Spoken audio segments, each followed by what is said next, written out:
de la compagnie.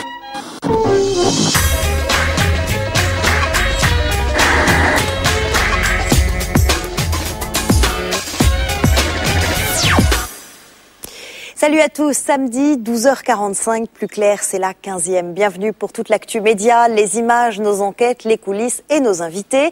Voici le programme. Comme chaque semaine, nous commencerons avec le Média Mix, l'essentiel de la semaine média, en images et en 5 minutes. Notre zoom, c'est le président libyen Kadhafi à Paris, tapis rouge et polémique, beaucoup de commentaires côté français.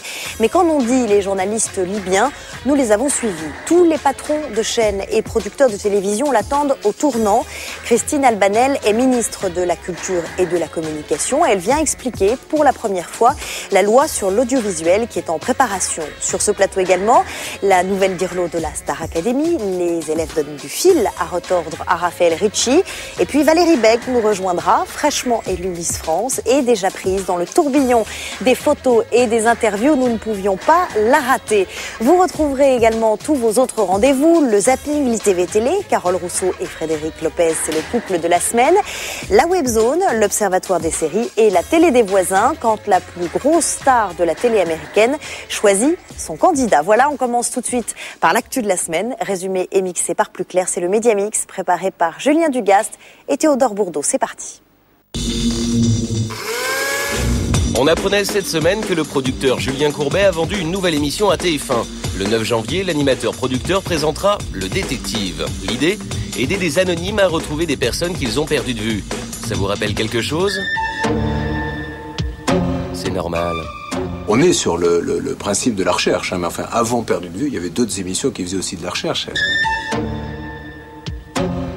C'est une personne qui est effectivement une jeune fille qui recherche son père qu'elle n'a pas vu depuis 10 ans, qui a disparu du jour au lendemain sans qu'elle ait la moindre explication.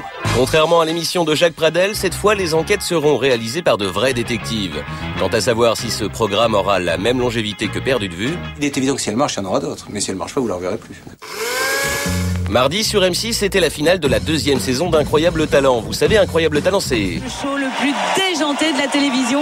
Ouais, le gagnant de cette saison, c'est lui. Junior, comme Incroyable Talent 2007.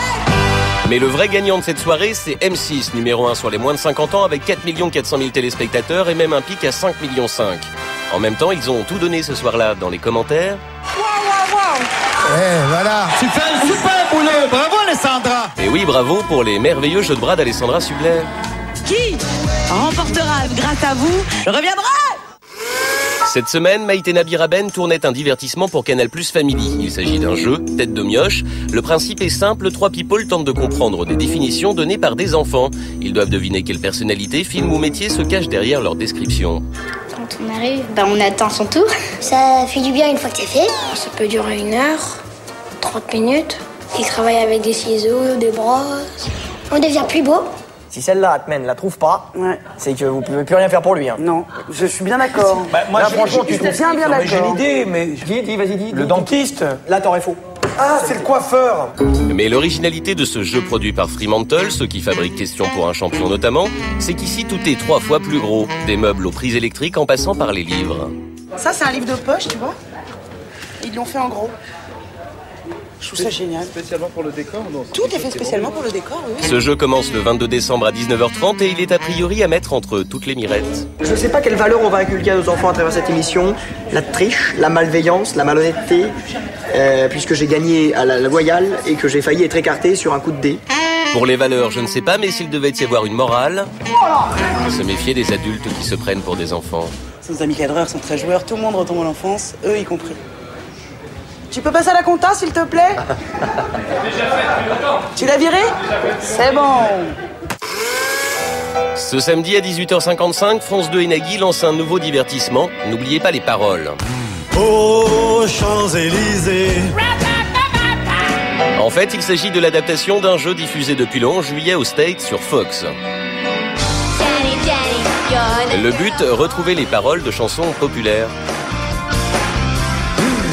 You don't know me, but you make me so happy. Une sorte de karaoké où on peut s'enrichir autant que dans Qui veut gagner des millions.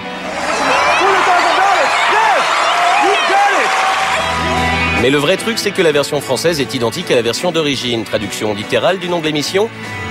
Même plateau, même néon, même tableau, tout pareil. En même temps, Don't Forget the Lyrics cartonne outre-Atlantique. Du coup, en France, TF1 et M6 le voulaient, mais c'est Nagui qui a remporté la mise.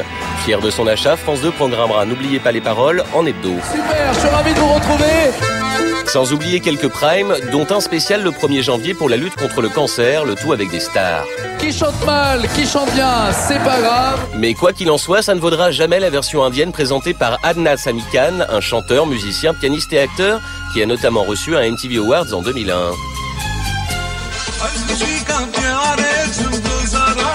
Enfin, Adnan Sami Khan est surtout une star en Inde. Notre zoom de la semaine, c'est le voyage très controversé de Muammar Kadhafi, à la clé 10 milliards d'euros et des rafales de critiques. On a beaucoup entendu la presse française, mais peu ou pas la presse libyenne. Comment travaillait-elle à Paris? Comment a-t-elle couvert cette visite et pouvait-elle tout dire? L'envers du décor, c'est Karima Hamzaoui qui nous le raconte. On n'a parlé que de lui toute la semaine. Une tente bédouine dressée à Paris, le colonel Kadhafi est arrivé en France. En cette journée mondiale des droits de l'homme, c'est donc le colonel Kadhafi qui a fait une entrée remarquée à Paris. Une visite qui crée la polémique et qui monte encore d'un cran le mardi lorsque le chef d'État libyen se rend à l'Assemblée nationale. Comme tous les autres journalistes français, nous n'avons pas eu l'autorisation de filmer en dehors de la salle des 4 colonnes.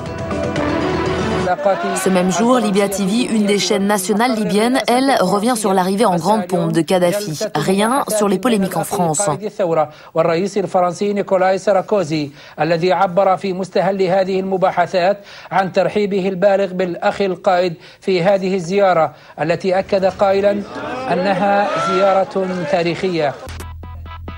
Cinquante journalistes libyens suivent le colonel Kadhafi pour cette visite officielle en France. Comment travaille-t-il? À la sortie de l'Assemblée nationale, nous essayons justement d'en interviewer quelques-uns. À chaque fois, la même réponse.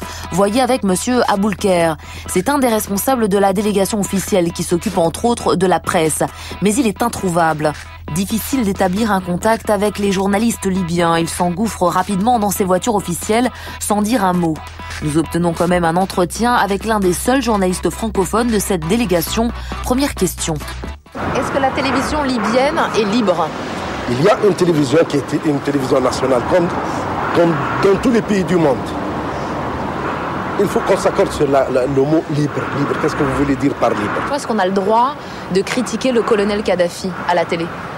Critiquer le colonel Kadhafi à la télé? Non, je pense pas. C'est justement ce que déplorent ces manifestants anti-Kadhafi. Parmi eux, des journalistes emprisonnés dans le passé par le leader libyen et des jeunes blogueurs en exil.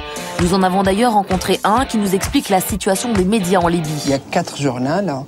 C'est vraiment un réplique de la même exacte information que vous trouvez dans les 4 qui glorifient Kadhafi et son État et parlent toujours de lui, bien sûr.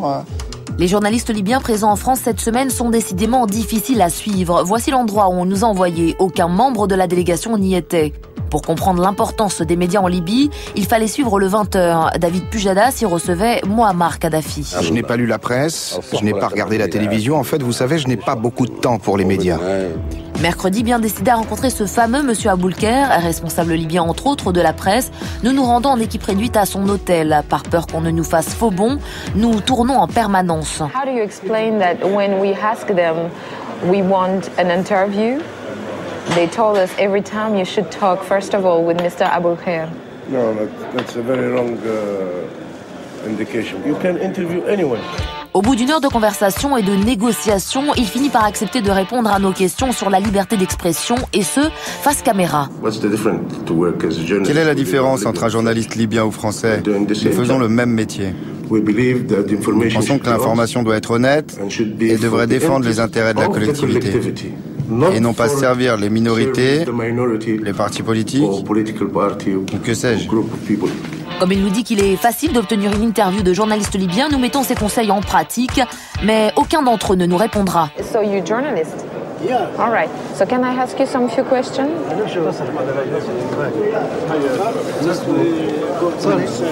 À ce jour en Libye, selon Reporters sans frontières, aucun média privé n'existe. Tous sont rattachés au gouvernement. Mais alors, qui sont donc ces journalistes qui accompagnent le président libyen dans tous ses déplacements? C'est pas des journalistes, c'est autre chose. C'est des propagandistes du régime. Ils font et ils montrent et ils disent ce qu'on leur dit d'écrire, de montrer ou de décrire. Ce vendredi, le colonel Kadhafi a a accordé une interview exclusive à la télé libyenne. Pas de tente de bédouins cette fois-ci, mais des dorures, celles de la République française. Aujourd'hui, il quitte Paris pour Madrid.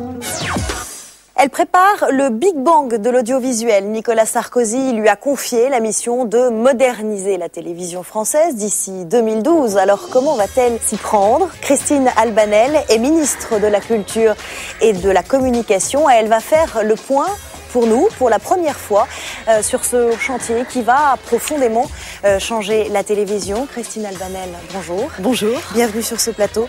Vous êtes donc ministre de la Culture et de la Communication depuis mai dernier. Avant, vous aviez écrit les grands discours de Jacques Chirac. Vous étiez sa plume pendant des années. Vous avez été responsable également du château de Versailles. Vous avez écrit des pièces de théâtre, un roman même. Est-ce que ça n'a pas été trop difficile de mettre les pieds dans le PAF ? Je me suis toujours intéressée au PAF, en réalité, et j'ai passé aussi de longues années comme conseiller culturel donc, du président de la République et de l'audiovisuel, et donc j'avais déjà eu l'occasion de connaître les principaux acteurs et déjà un certain nombre de problèmes que j'ai retrouvés après, genre audiovisuel extérieur.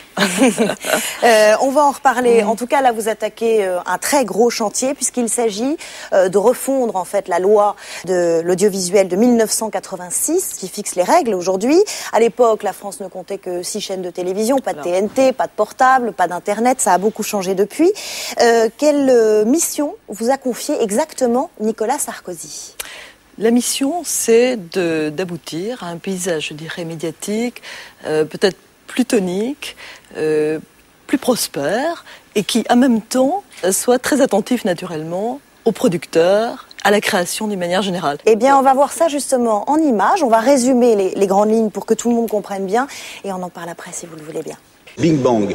Big Bang dans l'audiovisuel français. Patrick de Carolis l'évoquait à la rentrée au sujet de la TNT. Et c'est Christine Albanel qui prend le relais avec la grande réforme de l'audiovisuel. Big Bang. Big Bang, 20 ans après la loi de 1986 et une dizaine de rapports, les grands travaux ont commencé et un projet de loi verra le jour au printemps prochain. Un dossier complexe et 4 gros chantiers. On commence avec le service public, nettoyage de printemps en vue sur le grand bateau France Télévisions, où l'on va, comme on dit en ce moment, mutualiser les moyens. En clair, ça veut dire quoi ? Comme dans toutes les entreprises, on restructure, on fait des réductions de coûts. Au lieu d'avoir un service financier par chaîne, là, il y en a un au niveau du groupe qui travaille pour 3 chaînes. Là, on le demande également dans le service public, et c'est vrai que de la même façon, on n'était pas tellement habitué à ce type d'approche. Autre chantier, la pub. La France pourrait s'inspirer d'une nouvelle directive européenne qui autorise des coupures pub plus fréquentes. TF1 et M6 en seraient les principaux bénéficiaires. Il pourrait probablement disposer de 1 minute à 2 minutes de plus sur le 20-22 heures. Qu'est-ce que ça pourrait lui rapporter ? 40 000 € de spot de pub de 30 secondes. Ça fait quasiment 50 millions d'euros pour TF1 et pour M6, dans une moindre mesure, plutôt autour de 20 millions d'euros. Autre mesure au programme, la révision de la loi anti-concentration qui favoriserait l'émergence de grands groupes audiovisuels français. Je pense que Nicolas Sarkozy et le gouvernement ont décidé de choisir dans les médias qui sera ce groupe puissant, ce Danone, ce L'Oréal, ce Mittal Arcelor des médias. Enfin, dernier chantier, réorganiser l'investissement des chaînes télé dans la production audiovisuelle française, un projet qui inquiète et qui a déjà mobilisé 19 syndicats du métier. Ils reprochent à la ministre d'avoir reporté un décret garantissant le financement des fictions françaises et des documentaires par les chaînes télé. On sent qu'il y a une sorte de retournement de la politique qui jusqu'à présent avait été favorable à la création. Tous les gouvernements de droite et de gauche de ce pays, depuis 25 ans, ont toujours défendu la création cinématographique et audiovisuelle. Et là, il y a une très très grande inquiétude de la part de tous les créateurs français. Une question pour Madame la Ministre ? Ma question à Christine Albanel, c'est quand est-ce que vous allez redonner le feu vert pour l'adoption des décrets que vous avez brutalement stoppés ? Question qui vous est directement posée donc par Pascal Rogard, le président de la SACD. Vous savez, il y a une situation très simple que tout le monde reconnaît. C'est qu'aujourd'hui, il y a eu les décrets, ce qu'on appelle les décrets TASCA, et qui sont d'ailleurs très très bien, évidemment, pour la production, pour les auteurs, et qui fixent les règles. Pour être très clair, ces décrets TASCA, ils fixent des quotas, c'est-à-dire l'obligation d'investir des sommes fixes pour les œuvres françaises et indépendantes. Est-ce que ces verrous vont sauter, oui ou non ? Nous sommes en train de réfléchir, je dirais, justement à l'ensemble des équilibres. C'est-à-dire, il ne s'agit pas de dire on fait sauter, évidemment, les quotas. Il faut que les producteurs indépendants continuent à être puissamment soutenus. Ils le seront. Il faut penser aux auteurs. Ils seront également soutenus. C'est absurde de dire qu'on est contre la création, c'est totalement faux. Par contre, il y a une problématique générale qui est comment dynamiser le marché, comment faire circuler les œuvres, comment faire pour qu'il y ait des deuxièmes diffusions et que tout le monde y trouve son compte. Et c'est ça notre objectif. Parlons de France Télévisions, si vous le voulez bien. Oui. Dans sa lettre de mission, Nicolas Sarkozy l'a dit. Il a dit il faut qu'il y ait une identité très forte, il faut qu'il y ait plus de culture. Ça coûte de l'argent. Et dans le même temps, il dit pas de coupure pub supplémentaire, pas d'augmentation de la redevance, pas de fusion des différentes chaînes. En tout cas, il n'en est pas question pour le moment du groupe France Télévisions. On fait comment pour trouver cet argent aujourd'hui? Eh bien, on maintient un contrat d'objectifs et de moyens qui représentait une augmentation de plus de 3,5%, ce qui est beaucoup. On continue, comme l'a lancé... C'est pas assez, dit Patrick de Carolis. Ah, attendez. Le PDG de France Télévisions. Patrick de Carolis a dit, attendez, on me demande plus, on me donnait plus. Ça, bon, je comprends. Moi, on travaille ensemble, on a dit, bon, ce qu'on va faire, réfléchissez, évoluer, réfléchissez à comment mieux gérer, mieux organiser les choses à l'intérieur de France Télévisions pour dégager aussi de nouvelles ressources. Et puis, nous allons réfléchir à l'économie aussi globale du système. Les rédactions de France 2 et France 3 pourraient faire l'objet de cette mutualisation, par exemple. On peut imaginer que des reportages à l'étranger qui auraient été réalisés par France 2 ne le seront pas par France 3 par mesure d'économie. Ça, je crois que c'est aux responsables de chaîne de mener leurs travaux, leurs réflexions.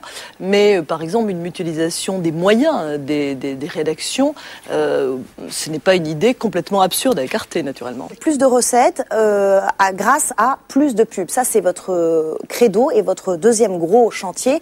Concrètement, à quoi faut-il s'attendre? À plus de coupures pub par heure? Il est hors de question de partir vers un modèle à l'américaine où il y a des coupures de pub très fréquentes. Pas de deuxième et des choses coupure comme ça. pub dans les films, par exemple. Il n'en est pas question pour le moment. Je crois qu'il faut maintenir vraiment l'identité. Il faut maintenir aussi les traditions françaises. Il y a les gens aiment regarder aussi la télévision parce qu'il y a cette continuité. Et ça, je crois qu'il faut absolument le préserver. Au sujet des médias publics, il y a également la radio. Oui. Est-ce que vous envisagez des mesures pour Radio France ? Je crois qu'il y a en effet des évolutions là aussi à faire, parce que c'est vrai que d'avoir strictement une publicité institutionnelle, ça participe probablement à une image peut-être un petit peu datée. Par contre, il faudra sûrement qu'il y ait des compensations, c'est-à-dire que si on libère la personnalité des annonceurs, il faudra qu'il n'y ait jamais la publicité commerciale locale, ni la grande distribution.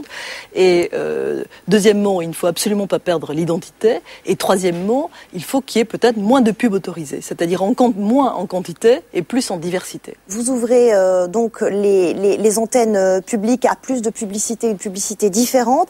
Ça va changer, vous le savez, le confort d'écoute. Les auditeurs, ils aiment cette radio publique qui justement n'a pas de pub. Justement, c'est-à-dire, je pense qu'il faudra aussi être très attentif. Par exemple, les tranches du matin, que les gens ont l'habitude d'écouter, et justement, ils vont vers la radio publique parce qu'il n'y a pas de pub. Il ne faut pas et là, il y aura de la pub bouger. Commerciale, c'est ce que vous nous dites. Il y a de toute façon de la pub aujourd'hui, mais aujourd'hui, elle n'est qu'institutionnelle. On peut imaginer qu'elle ne soit pas qu'institutionnelle. Mais on peut, voyez, je vous dis, ça sera moins en quantité et peut-être plus en diversité. Ce sont des pistes. Je pense que encore une fois, rien n'est décidé. Ça a été lancé. On a dit que ça se faisait au cours de l'année 2008. À quoi va-t-il ressembler ce paysage audiovisuel et culturel de demain? Dans sa lettre de mission, Nicolas Sarkozy souhaite, je cite, l'émergence de grands groupes de communication audiovisuelle français de premier plan. C'est assez clair. En ce moment, c'est un sujet d'inquiétude pour les journalistes. Est-ce que la concentration des médias qui se profilent menace leur indépendance? Je suis, moi, quelquefois un petit peu étonnée par les réactions que j'entends. Moi, je crois que les indépendants ne sont absolument pas du tout menacés. J'en suis totalement persuadée. D'ailleurs, la presse le montre tout le temps, tous les jours, presse écrite, etc. Et vraiment, il y a un ton qui est quand même très, très français. Par contre, essayer de faire qu'il y ait des grands groupes qui soient créés, qui puissent tenir un peu le choc, parce que vraiment, TF1, c'est notre super grand groupe. Mais TF1, regardez TF1 par rapport à France Télécom, par exemple. Je veux dire, c'est pas considérable. Donc, je crois qu'il faut se dire de façon vraiment de manière économique, être capable de porter quand même et d'avoir des groupes qui tiennent le choc par rapport à la grande concurrence étrangère et par rapport au nouveau paysage, c'est loin d'être absurde. C'est exactement le discours de Nicolas Sarkozy. Il le répète dans le Nouvel Observateur cette semaine. Il dit que ce débat est d'une immense hypocrisie puisque la presse est culturellement de gauche, dit-il. Est-ce que vous pensez la même chose? La presse est indépendante. Voilà ce que je peux dire. Vous ne pensez pas comme lui qu'elle est culturellement de gauche et que... Je pense qu'il y a toutes les opinions représentées, mais il y a toujours un regard, il y a toujours une distance, et je crois que c'est bien. Dernière question, Christine Albanel. Le colonel Kadhafi qui déambule dans les allées de Versailles, votre château, celui dont vous avez été responsable pendant des années, ça ne vous choque pas? Je crois que ça fait partie de la visite. Voilà. C'est une image assez forte pour les Français. Vous savez, c'est une visite officielle qui comprend toujours des parties culturelles. La visite à Versailles est une tradition pour pratiquement tous les chefs d'État et tous les chefs de gouvernement qui viennent en France. Donc il n'est pas étonnant qu'ils viennent à Versailles. Merci en tout cas Christine Albanel d'avoir répondu à toutes nos questions, d'être venue sur le plateau de Plus Clair. Sans transition, on va passer au Bug TV quand la télé dérape, perd le contrôle et devient presque absurde. C'est la sélection hebdomadaire de Vincent Calvet. Cette semaine, dans Bug TV, on a suivi avec attention l'élection de Miss France 2008 samedi dernier sur TF1. Il y avait bien sûr des très jolies filles qui descendaient des marches. Mais surtout, c'est une tradition dans la cérémonie des Miss. Il y a toujours le gars qui donne l'enveloppe et qui fait tout pour passer à la télé. Attention, flashback. En 2004, il était déjà là. Pendant 15 ans de finale, j'en ai rarement vu des comme cela. On peut aussi acclamer les téléspectateurs de TF1. En 2005 aussi. Je vais prendre le dernier chiffre. 270 511 appels. 277 182 appels. Remarquez le coup d'œil au moniteur pour bien vérifier qu'il est à l'image. Et cette année, eh bien, on n'a vu que lui. C'est vraiment 3 minutes très décisives. 160 675 appels déjà. Le premier tour, voici le dernier chiffre. Voilà, merci. Bref, un seul mot. Bravo, beaucoup. Dimanche soir, dans le 19-20 sur France 3, on a cru voir un couple se former. Ce soir-là, Catherine Matoche recevait Gad Elmaleh. Bon, ça a mal commencé, il faut dire qu'elle l'a confondu avec un avion. Depuis des mois, 7 mois, un bail, il est en tournée en France pour un nouveau one-man show, Gad Elmaleh. Mais très vite, le courant est passé. C'est le genre fusionnel ? Ben oui, à tel point qu'on s'est presque senti de trop. Ils sont très sérieux, Catherine. Nous sommes sérieux, moi je veux bien. Vraiment. Catherine était visiblement très troublée. Bon, ça y est, je suis complètement déconcentrée. Mais non. Rarement une fin d'interview n'a été aussi mélodramatique. Ça y est, c'est fini. Mais c'est complet. On se quitte. Comment on fait? Ah bah oui, ça y est, c'est fini. C'est vrai? Dimanche soir, enquête exclusive nous emmenait au cœur de Paris. Nous sommes sur les Champs-Élysées. Avec des sujets sur les chanceux qui vivent sur la plus belle avenue du monde. Mais surprise, parmi les invités d'un brunch organisé le 14 juillet, on a reconnu cet homme. Messieurs, bonjour. Messieurs, bonjour. Salut, ça va bien? Et oui, c'est bien Laurent Artufel, animateur de Change ta chambre sur France 2. Un animateur très discret puisque son nom n'a pas été dévoilé lors du reportage d'M6. Ce n'est pas le cas de Laetitia qui co-anime Côté Maison sur France 3, elle n'est pas vraiment discrète. Bienvenue, c'est Côté Maison. Elle veut tout pour elle. C'est pour qui? Eh ben c'est moi. Allez, merci Robert. Elle parle tout le temps d'elle. Parce que c'est un sujet sur lequel il y a beaucoup à dire. Ça en devient presque gênant. Regarde. Qu'est-ce que c'est joli. Mais c'est toi? Bah oui, c'est beau, hein? C'est rigolant. À suivre, après la pub, le zapping, l'ITV Télé. Cette semaine, c'est Carole Rousseau et Frédéric Lopez. L'Observatoire des séries, la télé des voisins. Vous retrouverez également la Webzone et notre invité, ou plutôt nos invités, la nouvelle Diro de la Starac, rejointe par une toute nouvelle star, la Miss France 2008. C'est juste après la pub. Retour sur le plateau de Plus Clair et tout de suite, comme promis, le zapping. Quand deux personnalités de la télé font les questions et les réponses, ça donne l'ITV Télé. Cette semaine, Carole Rousseau et Frédéric Lopez se sont prêtés au jeu. On regarde. Est-ce qu'il y a une émission que tu regrettes de ne plus voir dans le PAF? Alors, il y a une émission que j'adorais, c'était Le Divan d'Henri Chapier. Frédéric, qu'est-ce que tu ne referais pas dans ta carrière? J'ai pas de regrets, mais une fois j'ai fait une émission sur des inventions et j'ai fait semblant pendant un an de m'intéresser aux objets. Les objets ne m'intéressent pas. Tu découvres que derrière le Père Noël se cache un animateur télé. Ce serait qui? Je dirais mon pote Pierre Ménès. Ça lui va bien, je trouve. Quel est ton rituel avant de passer à l'antenne? Il paraît que ça fait articuler. Carole, quelle est l'émission de télé que tu aurais aimé inventer? Le Loft, même si j'ai détesté. Est-ce que par hasard, tu demanderais à Valérie Damido de décorer ton appartement? Oui, à condition qu'elle arrête les stickers. Carole, s'il te plaît, est-ce que tu peux me chanter ton générique d'émission préférée?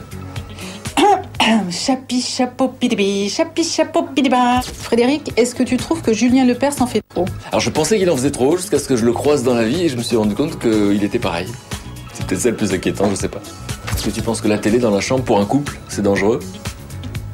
Ah oui, c'est interdit la télé dans la chambre. Quel animateur du PAF embrasserais-tu sur la bouche? Je pense que ça va faire plaisir à sa femme. David Pujadas. Avec quel animateur ou animatrice de la météo aimerais-tu partager un dîner aux chandelles?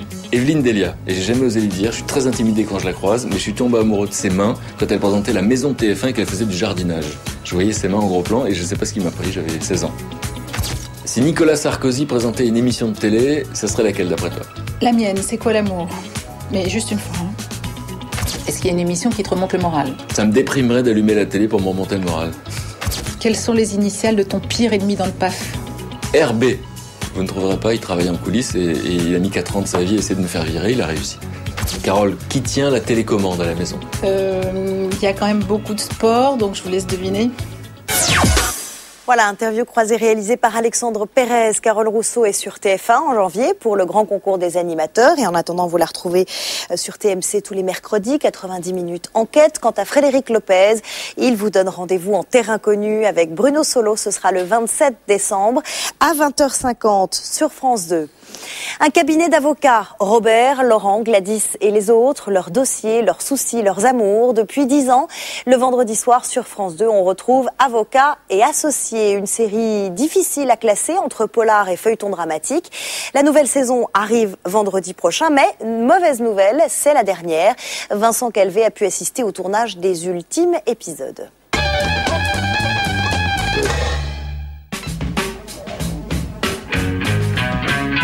La 11e saison d'Avocats et Associés est actuellement en tournage. Ce sera la dernière de cette série, diffusée depuis bientôt 10 ans, vendredi soir sur France 2. À la fois, tout le monde est très triste, en tout cas dans l'équipe, dans les metteurs en scène, dans les comédiens, parce qu'évidemment, c'est 10 ans de vie. Voilà, et en même temps, quelquefois, il faut arrêter pour redémarrer de nouvelles choses. Silence, le moteur est demandé. Je suis contente d'avoir été, j'étais pas vraiment au début, mais je suis arrivée assez rapidement, et d'avoir été jusqu'au bout du truc, et je suis contente que ça se termine, parce qu'à un moment donné, il faut que ça s'arrête, quoi.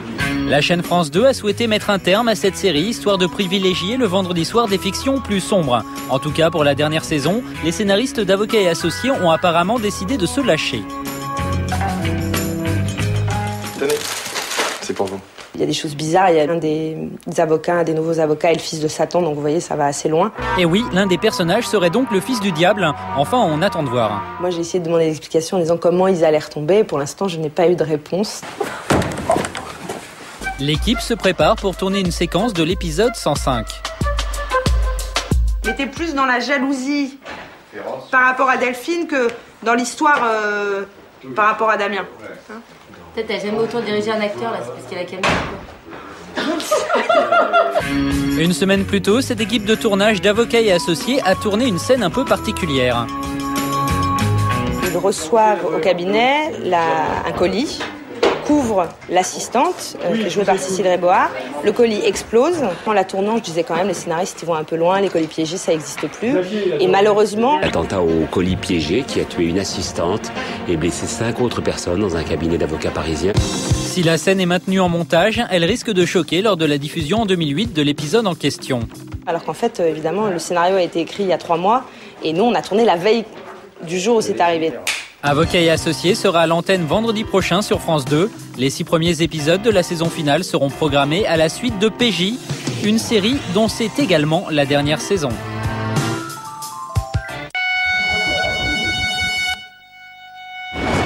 C'est quoi ce carnaval? Jeudi dernier sur 13e rue, on a découvert un gangster à l'ancienne. Bonjour monsieur. Bonjour. Vous auriez l'heure s'il vous plaît? Oui. Non. Là, vous avez l'heure. Alors attention, soyez attentifs parce qu'il n'y en aura pas pour tout le monde, hein? Palizzi, c'est une nouvelle série de programmes courts. Un programme imaginé et réalisé par Jean Dujardin pour son ami le comédien Arsène Mosca. J'écrivais Brice à ce moment-là. On est parti avec Arsène à la Cano. Je voulais croquer 2-3 surfeurs, etc. Et puis rien ne vient. Et un soir, on se met en terrasse et on commence à délirer sur un personnage mafieux. L'occasion pour Dujardin, l'un des acteurs les plus bankable du cinéma français, de faire ses premiers pas derrière la caméra. Moi, vraiment, mon envie, c'était de faire pas forcément des vannes ni rien, c'était de faire un programme court avec des plans séquences, un travail de comédien, quoi. Vraiment, voilà. Palizzi, c'est donc 4 minutes en compagnie d'un mafioso mégalo et un peu largué. T'as l'air fatigué, toi? Oui, j'ai l'air con surtout, hein. Arrête de je sais pas... Un mafieux qui nous donne donc rendez-vous tous les soirs à 20h40 sur 13e rue. Apparemment, on peut y aller sans problème, il n'a pas l'air bien dangereux. Ça marche pas, ça. Il doit y avoir une sécurité. Bah évidemment qu'il y a une sécurité, sinon tu l'aurais déjà dans la gorge. Comment occuper son temps lors d'un tournage de série télé quand on ne tient que le second rôle ? Le comédien américain Matthew Gray Gubler, qui apparaît dans la série Esprit criminel diffusée sur TF1, a trouvé la réponse. Réaliser des petits films où il se moque de lui-même. Hey, new guy, I'm Matthew. What you name? New guy? I've been here since day one. What a dick. Ça s'appelle Matthew Gray Gubler, via une autobiographie, et c'est sur internet que l'on peut découvrir cet acteur qui s'amuse à casser son image. C'est bien vu, il est devenu grâce à ses films un comédien très demandé. You have a boyfriend? Really cute, huh? I do. That was cool. Bitch. Perfectionniste, exigeante, pro, franche, voire très franche, elle est la prof d'expression scénique la plus célèbre de France.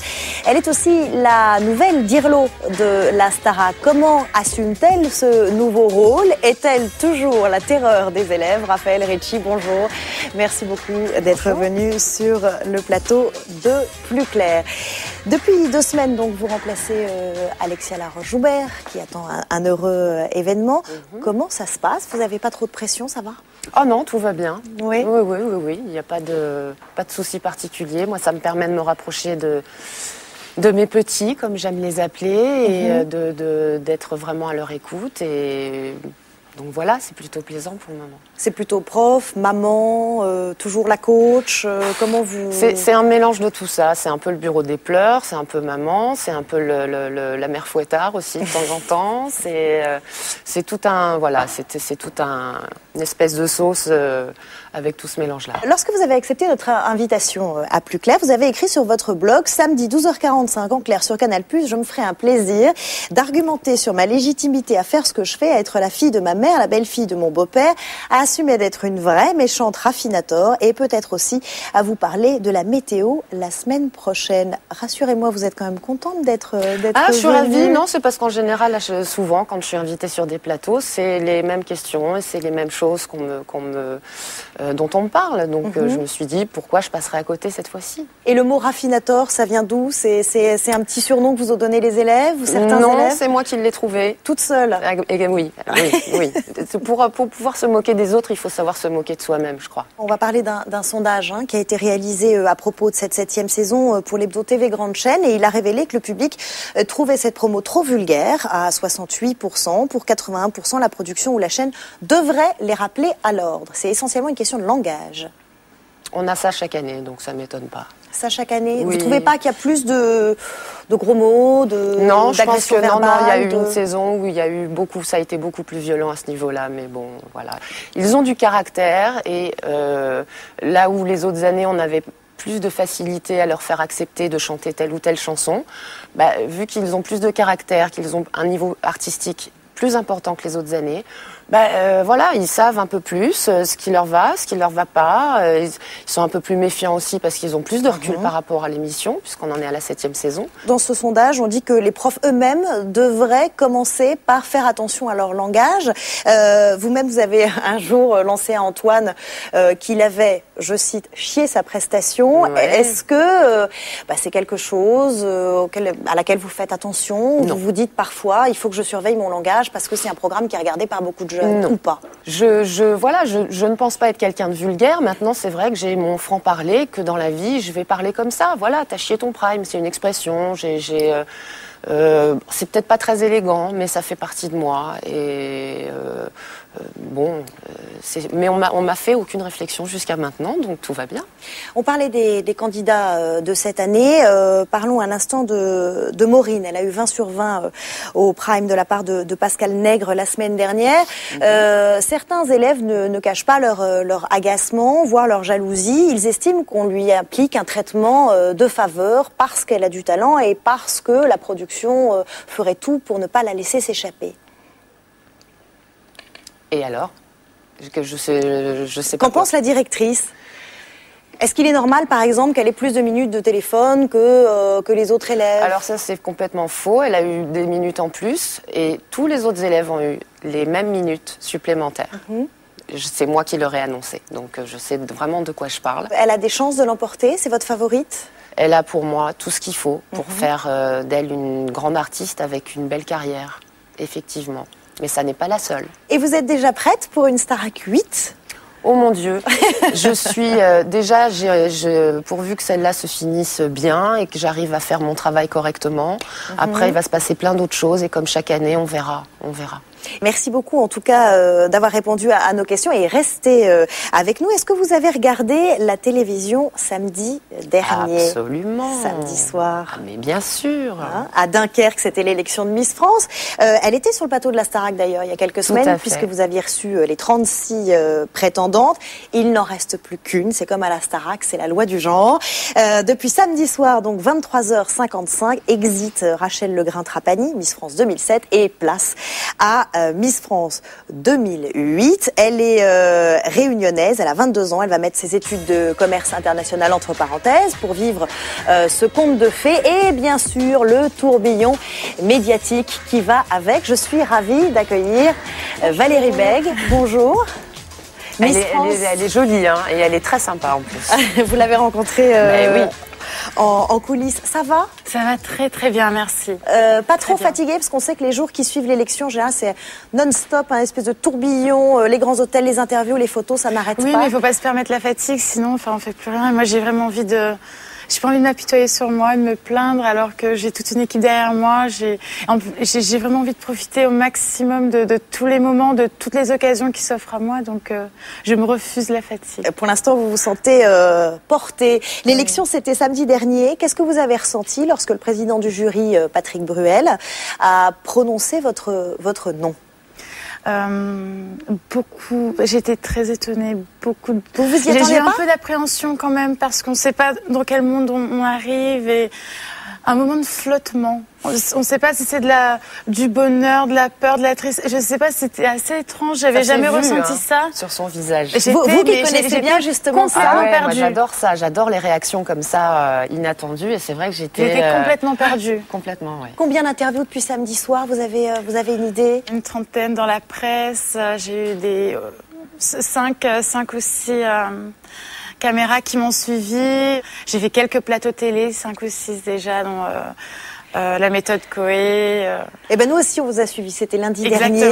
3 radios, 2 télé, c'est un sujet de Julien Dugas, on regarde.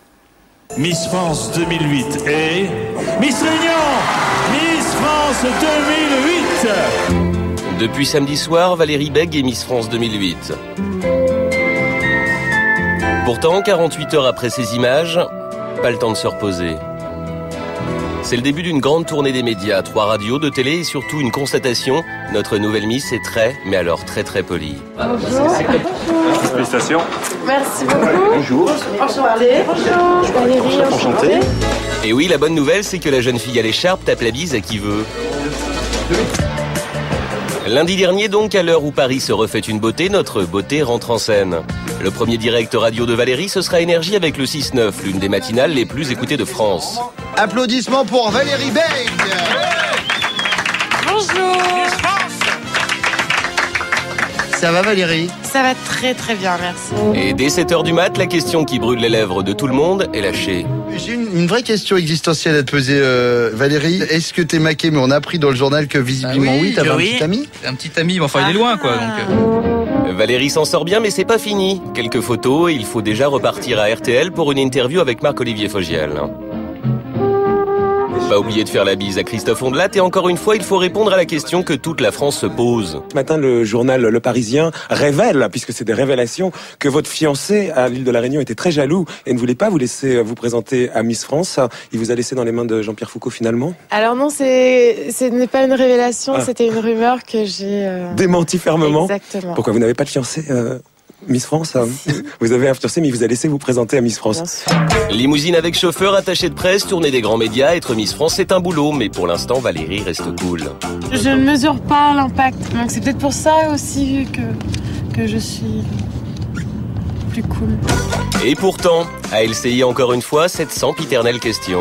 Je voudrais vous poser une question. Avez-vous un petit ami? Oui, j'ai un petit ami. Il a plutôt bien réagi. Je pense qu'elle va très bien se débrouiller, qu'elle sera elle est très charismatique et qu'elle arrivera à vraiment séduire les médias. La journée média de la Miss continue à Europe 1 avec Geneviève de Fontenay. Elle est comment cette Miss France? C'est la deuxième Miss Réunion. L'autre était Miss Monique Uldaric en 76. Ah, j'étais pas né. Mais je sais bien. Moi j'étais La tournée des médias se poursuit sur le plateau de la méthode Coé. Le problème cette fois, il faut porter la couronne. On est obligé de le mettre sinon. Et devinez quoi, encore une fois, la question qui tue est de retour. Célibataire? Mystère et boule de gomme. Non, ça veut dire qu'elle est Ça veut dire qu'il y a un homme. Et que ça ne va pas durer longtemps. Ouais. Avec toutes les contraintes qu'elle a, parce qu'à mon avis, la brief toutes les 3 secondes, toutes les contraintes qu'elle a, elle a été superbe. Et elle est super sympa et voilà, elle rigole de tout et sincèrement, ce qui est plutôt bien. Bon alors, pour votre petit copain, on a compris. Mais j'ai quand même une autre question. Vous filmez 24/24 pendant toute votre année de Miss. Juste vous et moi, possible ou pas?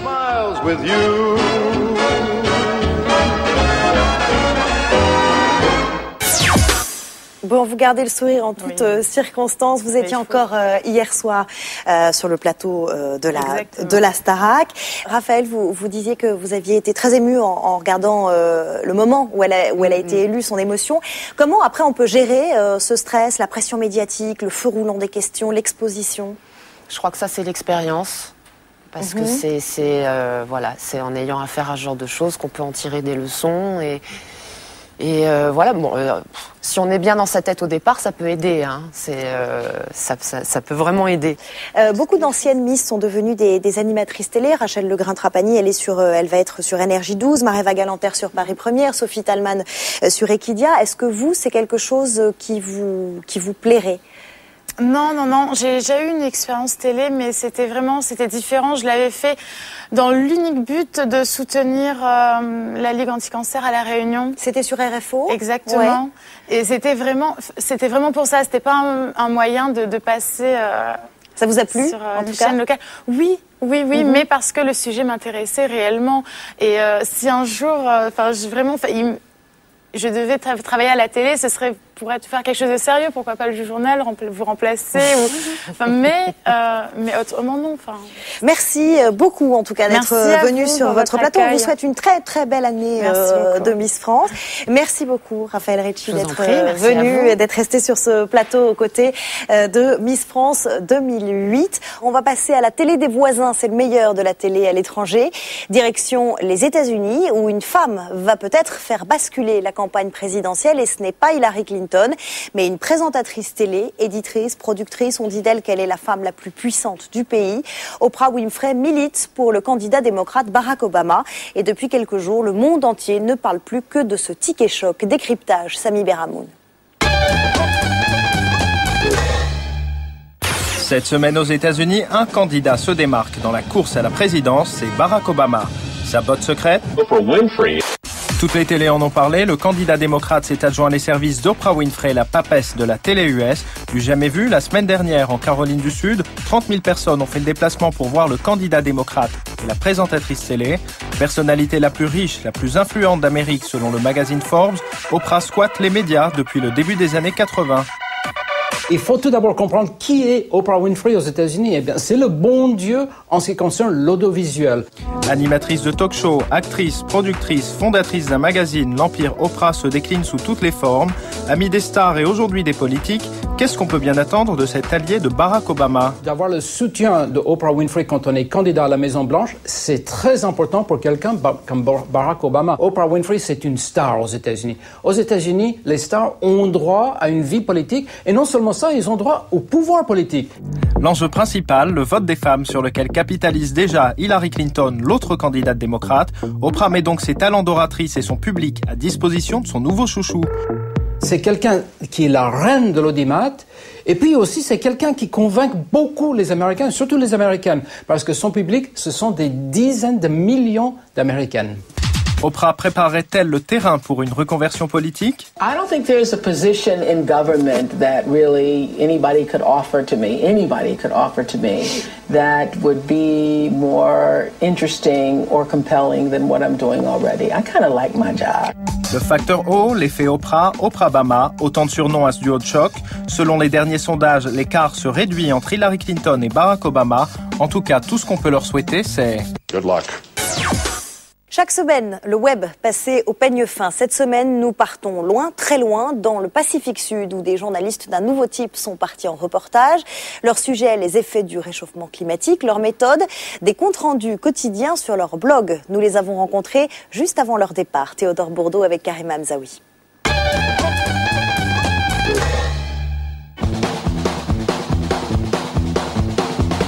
neuf dans la webzone cette semaine. Voici les globetrotters Tristan et Alban. Depuis 1 an et demi, ces journalistes sillonnent le monde et réalisent des reportages sur des sujets d'actu.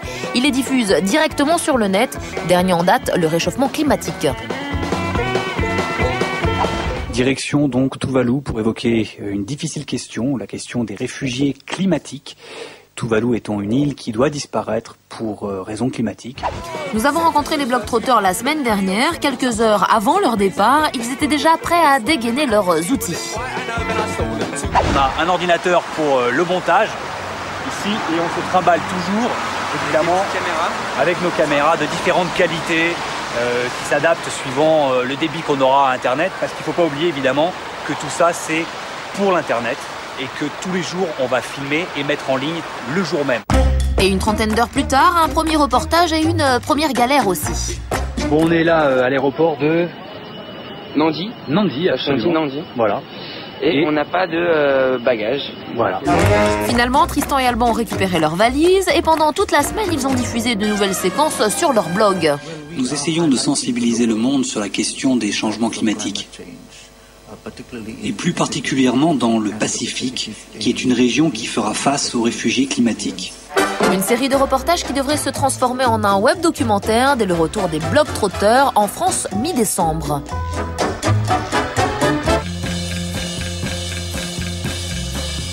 À part ça, dans la webzone, le mariage qui affole la blogosphère, c'est celui de Larry Page, le cofondateur de Google. Le milliardaire épousait cette semaine la charmante Lucy. C'est le mariage dont tout le monde parle dans la Silicon Valley. Un mariage ultra secret organisé sur l'île privée de Richard Branson dans les Caraïbes. Confidentiel et pourtant sur les blogs on pouvait suivre les noces dans les moindres détails. On apprenait par exemple que Bono, Léo DiCaprio et Johnny Depp étaient sur la guest list. On découvrait aussi que la météo était pas top le jour des noces, que les palmiers sur l'île étaient des faux palmiers. On pouvait même connaître la marque des toilettes mise à disposition des convives. Mais surtout on pouvait voir que Larry et Lucy sont très très amoureux.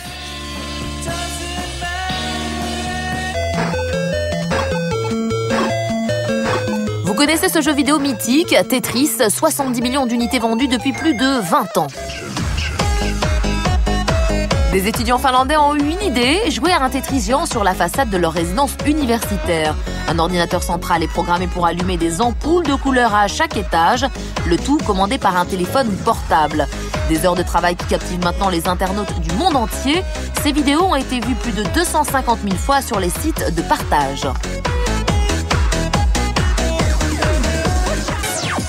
Voilà, plus clair, c'est fini. On prend le café tout de suite avec Pascal Clark. Je vous retrouve samedi prochain, 12h45. Et d'ici là, ouvrez grand vos yeux.